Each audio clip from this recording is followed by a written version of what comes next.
Changerion is, to put it simply, buck wild. Retroactively seen by some Tokusatsu fans as an absurd early prototype for early Heisei Kamen Rider, the series was written by the guy who would spearhead the tone for that era of writer, Toshiki Inoue.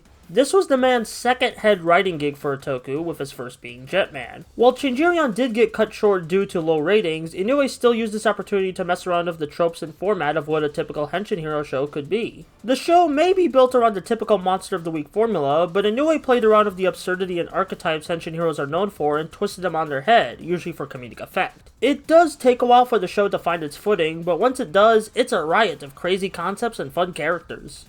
Our main protagonist is Akira Suzumura, a sloppy womanizing schemer who's somehow a private investigator. Despite stumbling into the role of Changerion, he doesn't really change throughout the series, but he's quite an entertaining goofball despite having a rather untraditional personality for a primary Henshin hero of his time. Though I'd say nowadays he fits into that pantheon better than ever due to modern shows hosting all kinds of heroes. He may be a slob, but he's a fun slob. The secondary protagonist in Akira's buddy is Katsuhiko Hiyami, the man originally slated to become Changerion, but later taken up the secondary mantle of the Blader. He's a great foil to Akira with his more traditional heroic moral compass, but he's always made fun of because he clashes with the show's overall tone. I still like Hayami a lot though, especially when he's interacting with Akira, as their dynamic of extreme polar opposites provides a lot of laughs.